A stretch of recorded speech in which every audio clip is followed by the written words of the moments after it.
The family bank is a place where kids can invest. And so they put their money into the family bank, they're investing, they're earning an interest rate, and they're growing their money.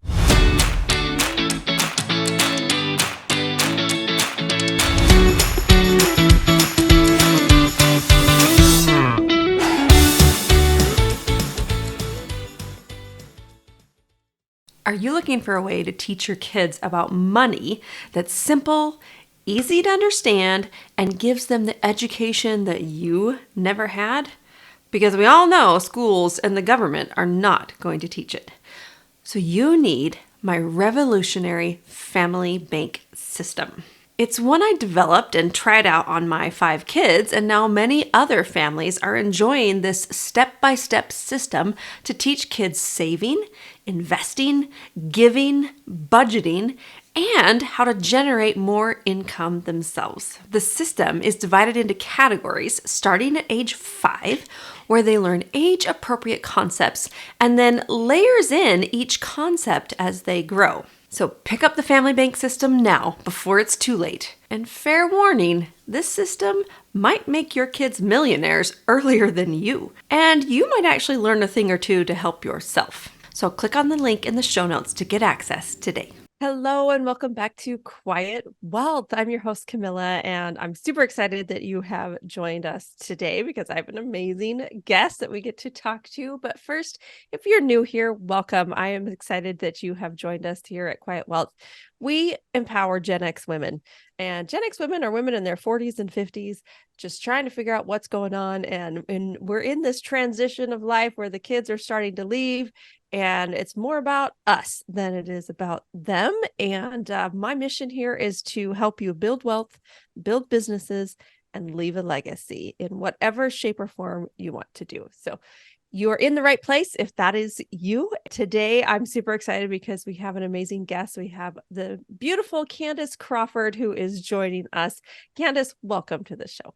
Oh, thank you so much, Camilla. I'm so excited to be here. I am excited that we met and that we have been able to cross paths, and I got to be a guest on her podcast recently, and that was super fun. And she has a podcast called Real Estate Investing Women. It's pretty cool because there's like 4 of you that co-host this podcast. Yes. The beautiful thing about it is the 4 walks of life. It's just bringing a group of women together to share on wealth and how to do that from different perspectives. So it's like one-stop shopping. Yeah, it was so fun. It was so fun to just get a bunch of women together and just chat. I had a blast on it. Thank you for having me on your podcast. But, Candice, I would love for you to just tell everyone, we're going to post your bio in the show notes, but just give us a little flavor of your journey and where you've been and how you've come to where you are today. I'll fast forward because it starts when I was very young, growing up on a farm, and then fast forward. I had the beautiful experience of having a father who had his own business. So already in that atmosphere, you kind of get conditioned to work ethic. Because if you don't have it, you won't survive in a business. And so I was just raised in that environment that automatically just kind of unfolded into being an entrepreneur. And as I went through my life and went to college and went to graduate school, I actually got my graduate degree in fine arts. And while I was there putting myself through school, working full time and going to the classes, I got invited to be a part of the artistic crew that built artificial trees and rocks for zoos. At the time, that was Central Park Zoo that I got. So that's how I really entered, like, professionally, construction trade at a whole different level. That was just like phenomenal because I love being around animals and being in nature. And that experience really opened up my eyes to the world is much bigger than what I know. And with that, I ended up landing in Cape Cod. And it's just like, if you have your eyes open, opportunities arise. And my landscaping business took off. It was just kind of handed to me in my lap, which was a fabulous thing. I always pay attention. And I want to point this out, really, really pay attention to your intuition. And if you're not familiar with when you're doing it, think about synchronicities in your life. And when you've had like a little voice in your head telling you to do something and you just, for whatever reason, followed through on it, and see what happened with that, and write those down to remember, because there'll be times Like what happened for me was I just woke up one morning and it said, get your construction license. And I was like, what? Why do I need to do that? I mean, I was doing tiny little construction jobs for my clients, but I did. I ended up, it's like, okay, maybe I should, because I'm working on condos and I should be licensed. So I ended up getting my construction license. And because of my history, and I had all of my journeymanship hours put in, with that, I was able to get my construction supervisor's license, which is the higher end license to get. You're not limited. I could build a skyscraper if I wanted, would not do that. Although working at the zoo, I do know a lot about how that's done, but that intuition kicked in. I did that. And that is what allowed me to get my mortgage and the permit to be able to physically build my own home. And that was the purpose. That's what ended up being the purpose, because they were saying, sorry, you can't build your house. Because at the time, I couldn't do it any other way. I had to be the person that was going to be doing all the labor. This is when the mortgage companies actually came to your house.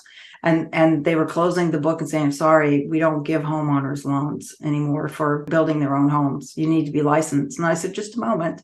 And I walked in and handed him the little card, and the book opened back up. And then here I am today, learning that first moment, moving forward in something it was very scary to do. And also, I had no idea how that was going to change the financial trajectory of my life, and the way that I think it was another door that opened up, that's still always opening more and more and more and more. So here I am today in multifamily syndications, still doing single family, owning notes. And I mean, it's just like, and that more and more will be coming from that. So yeah, that's a little bit. And then doing a podcast to spread the word, so to speak. This is so perfect. Now, I want to dig into a little bit more about your story. So one of our pillars here at Quiet Wealth is build businesses. And you said you came from an entrepreneurial family, so you got front row seat, your father and how he was running a business. Now, I didn't have that same experience. I had a father who had a very strong W-2 job, and he did very well in that job. You glanced over work ethic, but what else did you learn, I guess, growing up in an entrepreneurship family? It's kind of interesting thinking about that perspective, because when you're in it and you come out of it, just knowing that if you don't show up for your life, people aren't going to bring it to you. You have to show up. Mm-hmm. To simplify it in the entrepreneurial world is that if you do not put in the effort to get your clients or sell your product, if you don't move forward and reach out to people, you don't have a business. One of the main things that I learned is that there's basic, simple things that anybody can do, any business, that it could be successful. And that is, you show up, you say what you're going to do. That's all you need to do. And if you do basically those two things and follow through with what you're going to do, your reputation takes off. And there's really not that much marketing needs to happen, because it's kind of a rare thing, particularly these days. But for the most part, people want to be able to trust, and then the loyalty follows. Don't focus on the masses, focus on the one, and then the masses will come. Just take the baby steps and focus on the one. I'm writing that down. Focus on the one, and the masses will come. We all still go back and forth in those thoughts, Yeah, I think that's really key, because we're impatient, right? I'm impatient, and I want it now. And I think about products, I think about things that I can do to help people. And if only one person signs up for it, then I get discouraged. That's where the mindset's got to shift, because you focus on that one and you help that one person who is showing up, who does want your services. And that's how the snowball gets going. That's really fascinating. Okay, let's talk about your landscaping business now. Yeah. You kind of said that it got handed to you. So how did it come about? So there's a quote that I'll start with that I don't know who said it. In the darkest of skies, you see the brightest stars. So usually in like really painful moments or confusing times, there are gifts, if we look for them, that come. And it's not easy in the moment when you're in distress or whatever. I actually, for the first time in my life, was fired from a job, totally puzzled. And I was working for a landscaping company. And I'm like, what? Why? Like out of the blue. And I know why it was. They had circumstances in their lives. They had to hire somebody else to kind of keep them employed. But I was just so dumbfounded. So I'm walking down the street and I run into someone who has an Airbnb that was going to hire the company I was working for because I worked for them. And I said, those people, they just fired me. I don't even know what happened. So I don't know if you want to hire them or not. And he's like, he looked at me and he said, why don't I just hire you? And that was like 5 minutes after. That's how it just kind of unfolded. And I was like, okay. So I started working for him. And like I said, focus on the one. So literally, because the houses were closer together in this little tiny, I call it a compound. It was like a little dead end street. I hear a woman yelling. I'm looking, trying to find, like, she's trying to get my attention. She's yelling out of her window in the second story and saying, when you're done there, come over here. I went over there. And that woman, here's the best advice I've ever gotten from, she has been a business owner for a long time. I don't even think she's alive anymore, but she said, only buy what you need when you need it. Don't think you have to get all of these things that most people have in a business before you start. Only buy it when you need it. And that has been, to this day, the best business advice I've ever gotten. And we've all done it. I've got equipment sitting that I used once, and those things aren't cheap. I was like, and I hear her voice. I'm like, oh, Phyllis, I didn't listen to you, did I? Then that next door neighbor, then the person across the street. And then it just word of mouth. So what does your landscaping business look like today? I have the same clients, unless they've passed, and then the new owners tend to hire me. It'll be 32 years next year. And one of the things that I do, which is also why I believe I'm so successful, I bring my artistic background and I customize the gardens for my client specific needs. Because basically, when we look outside and want to walk in a garden, if you're a person that chooses to have a garden, it's about finding peace and tranquility and letting everything else that's happening in life wash away. You cannot create something like that for a person unless you don't listen to their needs. And I found that pretty quickly with the first job. I was like trying to figure out, he didn't know what he wanted because he had a bed and breakfast. So he's trying to meet the needs of his clientele, but not really understanding who his clientele was. And, hindsight, that's how I kind of saw that, oh, this is why we kept changing things all the time. The specialty of my business coming in and narrowing in like that is something that a lot of people, this is their second homes where they live. So they really want to come here. They want to just like be free mentally when they open up their doors and walk out into something that just brings them pure pleasure when they walk out the doors. And the beauty for me and why it works as well is that they give me full license to do a lot of things for them. The creativity is not held back. So that's what my landscaping business is. So the landscaping business is more creating new landscapes than maintaining old ones, correct? Well, it's a combination of them all. And then just like, a lot of times people renovate their house. You're just like, it's time let's get a new couch. Let's just change things around. It's the same sort of thing. So it'll be either I want to incorporate or change this area of my garden because I want to actually have a patio there and have a barbecue, area, or I don't look there anymore and we need more parking space. I mean, life changes and we always evolve, hopefully, as we get day by day, not be the same person each day. So obviously those gardens have to change. And, Mother Nature decides too when something's done. There are a lot of times that we had that minus 45 degree weather for a whole weekend, and that changed the landscape for a lot of things. It's always ever evolving: installation, design, maintenance, and hardscape. And do you have employees? I did. Right now we have housing crisis here, which is really difficult. It's too expensive for workers to live here, as well as the fact that Airbnb, the market is flooded here because it's a resort area. And so there's no place for people to live. So that's one of the things I'm trying to work with some people that have been here for a long time, family generations that have large plots of land, and seeing if it could get some multifamily, but it's zoning. It's a lot involved. Fascinating. Well, thank you. Thank you for telling us more about your landscaping business and how you've been able to grow and develop that. So let's switch gears to the wealth building. You have your business. This is something that we teach here, is that you need a business for active income and tax strategies, right? So you can save on your taxes. Because remember, a W-2 earner, they earn money, they pay taxes, and then they spend. A business owner gets to flip that script. They earn money, they spend, and then they pay taxes. Just flipping that script is crucial in building wealth and moving forward. You've got your landscaping business, that's your active income. So now what are you doing in terms of building wealth? Like, what's your asset of choice? My asset of choice is real estate. That in itself, you can break that down into many components. I hold a note, which means I'm the bank for one house. The other thing that I do is I buy and resell. And not so much a fix and flip. I did lease to own purchasing. These were on single families.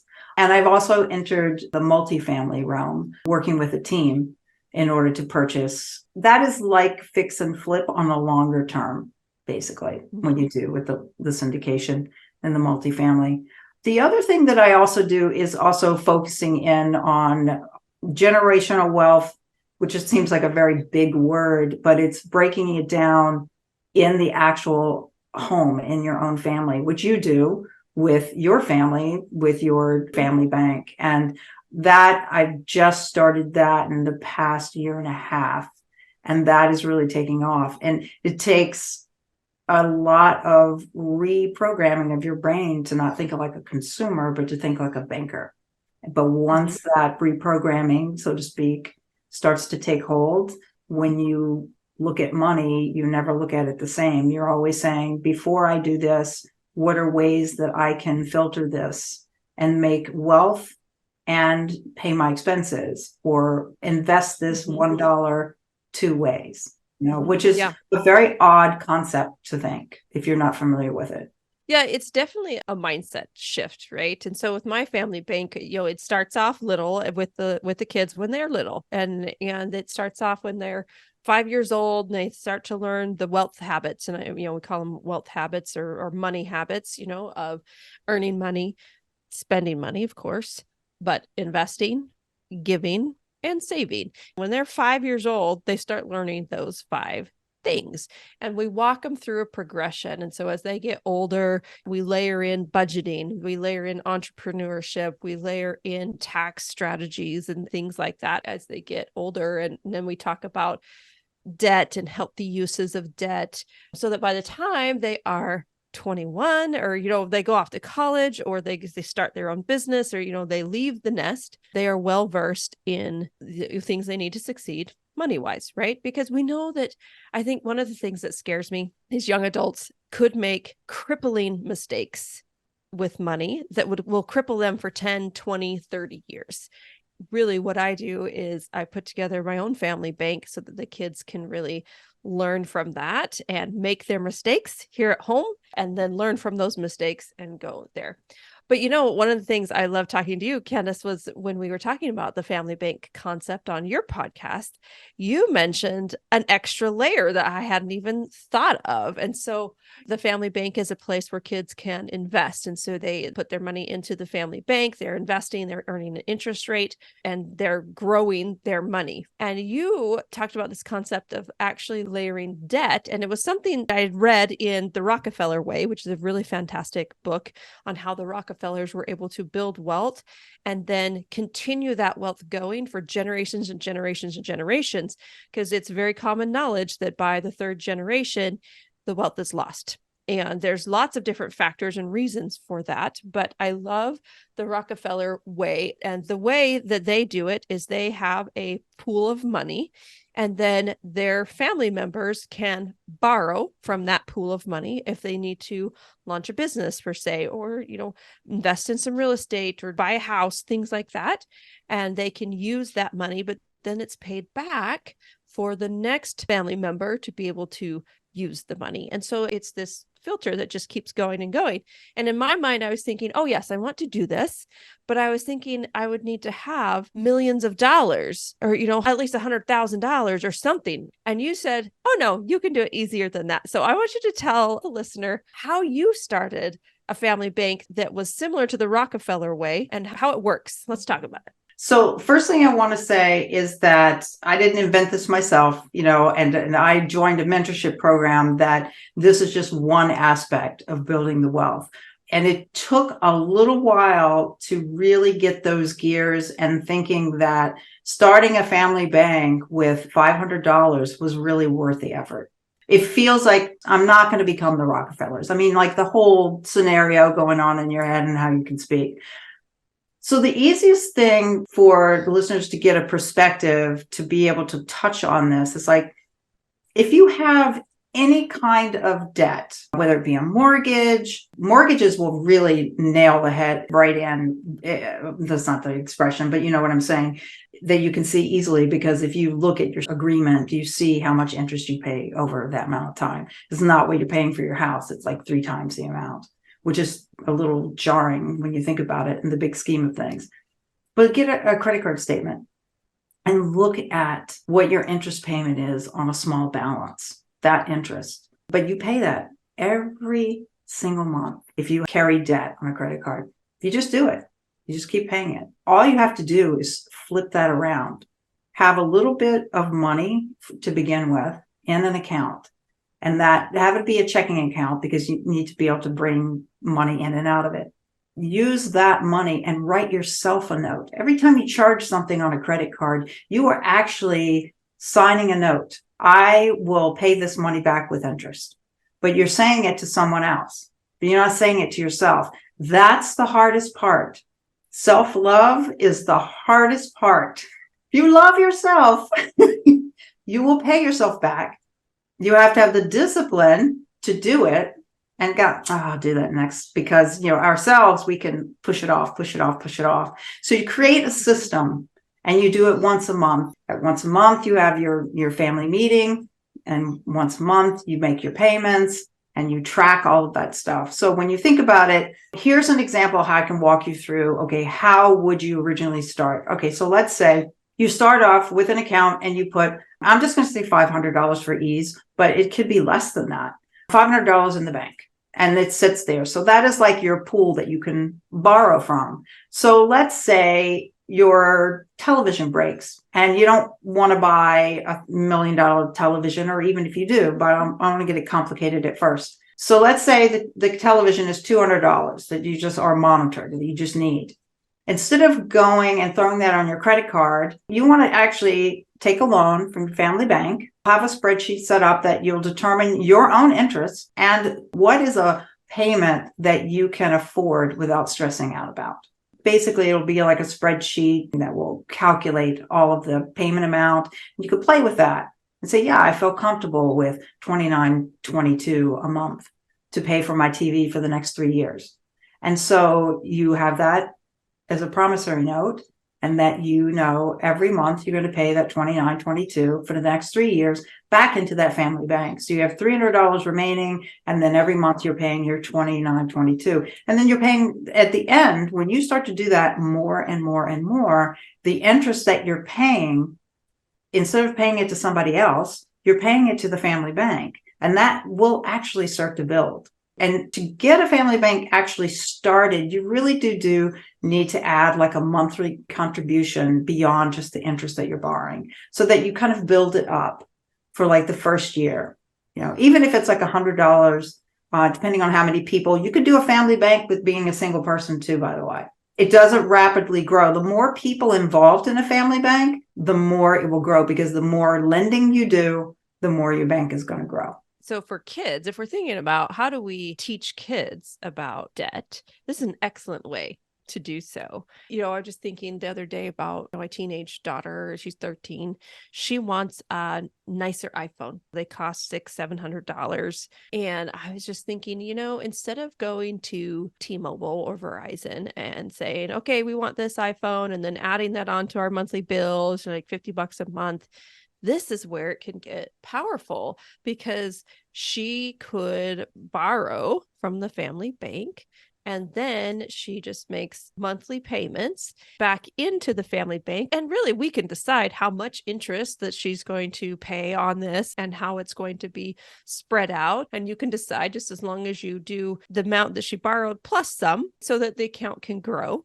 And this is fascinating, because then every month she'll need to be transferring that over. And so now she starts practicing the habit of paying her bills, of paying things on time, and making sure that she's not late. And I'm so excited about this. I'm so excited that you told me about this, because it's just another layer to the family bank that I've already launched and started with my family, and that I'm now teaching other people how to leverage and do with their own families too. And then there's even like bigger implications, because you talked about how you could get your brothers and sisters or your other family members to contribute to the family bank.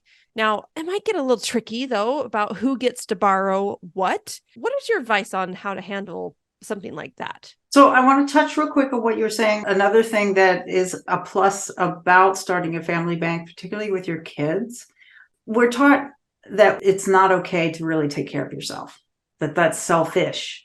And paying back to the family bank and paying back yourself, it's going to hit on a whole nother psychological level that we could talk forever about. So that is one aspect of this, particularly with kids. It's so wonderful to hear. It's just going to create a whole level of self-confidence. I'm worthy of this. It's just a beautiful layer to that. To bring other family members in. Well, part of the thing of the family bank, it's like you've already implemented that in your own family where you talk about finances. So it's a way to, if you've never talked about finances with your family, it's a teaching moment to be able to talk about how to do it, what is a responsible way, et cetera. So, but to bring in other family members, you have your own kind of bylaws, whether there is a book on finances that you need to read, some kind of self-development book. There's so many other learning opportunities that you can bring that are requirements to be a part of. So think of it, when you go to a bank to apply for a mortgage, you have to provide all of this information to qualify. Same thing with the family bank, but you get to, as a family, you get to decide what that is. I would highly recommend it be something about understanding finances, responsibility. If you have someone that is not trustworthy and very, very, just more than likely not going to be paying back, you can have them participate in the meetings, but not be able to borrow until they can show that things are changing in their lives. There's all different ways to be able to do that. But the biggest thing about the family bank is it really is about uniting family and increasing the bond. Part of the meetings, the opening meetings of family bank, before you get into the numbers, is about acknowledging each other and acknowledging something in yourself each month that you learned or observed and was blown away by someone's behavior and what they did and their choices. And that's how the family bank starts the meeting. I mean, it has like a little outline, so, don't stray off in different areas, but you kind of stick to just like running a business. So there's so many aspects to it, It's so true, because, we would have we called them paydays. So once a month we had an unofficial payday, and it was where we sat around the table, we got out our little cash register I had, and then we would talk about, okay, Mason, you got this much, and pay out the money. And then we discuss, all right, now 10% we're giving, so everybody give back. It was like a physical thing. And so it really cemented in their brains how this works. It was like a financial training meeting that we would have once a month. Now, okay, I'm human, to the listener out there, and is like, oh my gosh, she's so good. It does it once a month. I missed months. All right. There were sometimes we missed 3 months in a row. Then we had to do, back date and pay. It happens. Life happens. And so don't hold yourself to that. But consistency is quite important, especially, when you're training children. And do you know the beauty of this family bank is that not only you're training the children, you're actually training yourself along the way too. Because when you have to teach a concept to the kids and you know you have to be an example to the kids, you're going to treat your finances very different because they're going to know. They will see you doing things that they say, oh, how come I can't do that? They'll get upset and they'll know. And so it's a beautiful thing because you're training yourselves all together. And that's what's so cool about Family Bank that I developed is like after I went through this experience with my kids and taught them and trained them, I realized that other parents need this type of training as well to help them. And one of the objections I would get is that they were like, well, I'm terrible with money. That doesn't matter because guess what? You get this program, you implement it in your house. Now you're going to be good with money because it's going to force you to be good with money. You're going to learn along the way. Your kids are going to learn. And it's just, you're all learning together. And I think that's a beautiful thing as a family that you can do that. So if you just adopt the mindset of, I need to be learning and I'm going to learn along with the kids, you're set. You're going to be just fine. And the thing about that too is that with any business, it's a team effort. And so when you have a good business where you have employees, everybody's going to have their strengths and weaknesses. So you will learn in your business or in your family who is really good at what. And you get to learn to, at a certain point, obviously the children, you have to be a little bit cautious, but you get to delegate and just know that they're the person that goes to do this. So you work off of each other's strengths, which is not easy to do until you get into the rhythm of doing that. Like, for instance, my landscaping business, because I don't have employees right now, can only go but so far. It's limited in its size. But with a team, I can at least work with what I have. So, for instance, in the sense of thinking about a team for a family bank, you'll assign roles. There'll be the person that is the secretary that basically takes the minutes.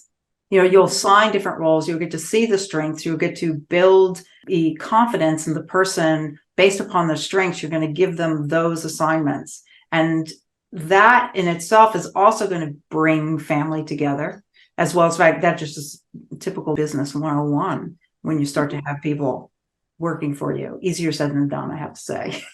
Yes, it is. Always easier said than done. But when you get into the habit and you just accept that it's going to be messy, you'll be okay. Exactly. All right. So let's talk about the last pillar here at Quiet Wealth and about leaving a legacy. I mean, maybe the family bank is the legacy, but how are you really thinking about legacy? And what are you doing to either live a legacy or leave a legacy? To live a legacy, I really started to pay attention to wealth because all of a sudden, before I know it, here I am, 32 years having a business, so busy running my business and realizing, oh, I have to start thinking about a retirement.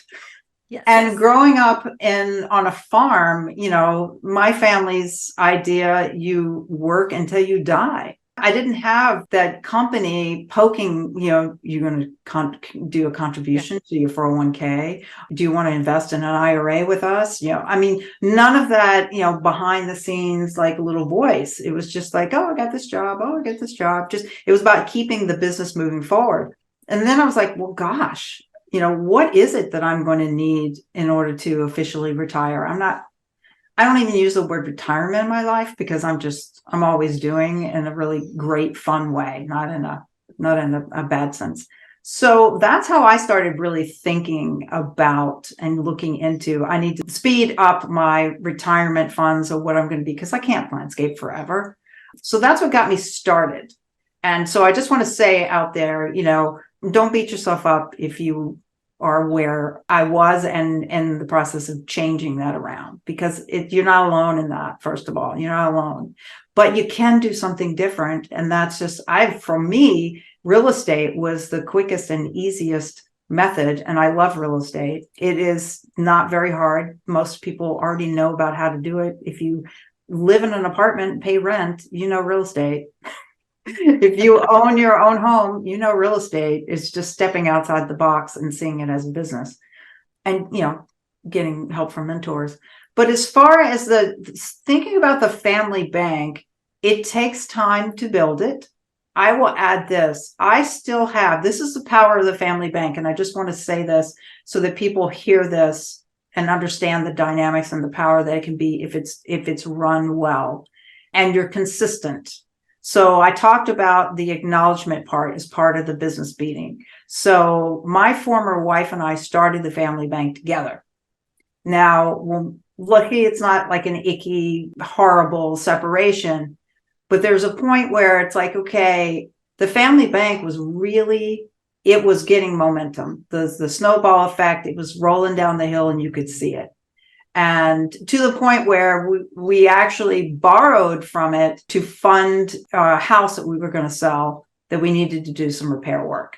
If it wasn't for that family bank, it would have been a struggle. So it was really amazing how that just kind of unfolded into life purposes. That's another use of your family bank you can lend to your business. We decided to keep the family bank going because we both saw the benefit from that. And we still have our family bank meetings. And it's a really interesting, different, just doing business. It's just doing business like a bank. It's really, really quite incredible. But with that being said, your family bank, if it's run well, let's say you implement this, Camilla, in your life with your kids, and they learn how to run it because they're participating and they have specific jobs so that, when time comes and you transition off into the next spirit world that you need to go in, your kids can keep that going, and probably their grandkids, it'll be a significant bank. I mean, I know where that will be the bank that people can go to. And they can also do private lending, meaning out to other people as a business. I mean, that's how quickly you can roll. Nothing's saying that a family bank, even if you're in the first year, that if you have enough money in it, that you couldn't lend a private lending and start it as a business, but it be the family bank at the same time. Mm-hmm. There's a lot that can be done with that.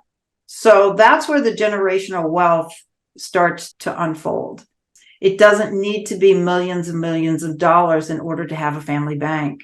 I started it with 500. You could start it with 5. It becomes habitual. You have to change your habits in order to create the family bank. That's what it's all about. Just little pivots in thinking. And that's how it unfolds. Oh, Candice, this has been such a fun conversation to have with you. Thank you so much for being here on the podcast. I especially appreciated what you said about how, it's not too late to start thinking about building wealth, and there's no shame. And if you've been working for 30 years and you don't have a retirement, it's okay. We hold space for you, and we know that you can still do it, right? You still have a lot of time left, but now's the time to really start digging in and learning and applying yourself and learning about investing, learning about building wealth, learning about businesses. I mean, all the things we talk about here at Quiet Wealth are going to benefit you and help you get to where you want to be and get that. Our values here are safety and security. We want you to have safety and security for the rest of your life. What does that look like? Candice, thank you so much again. What's the best way for people to connect with you? The best ways is either website, which is roofbound.com, or therealestatewomen.com. There's a link in there that you could, reach out.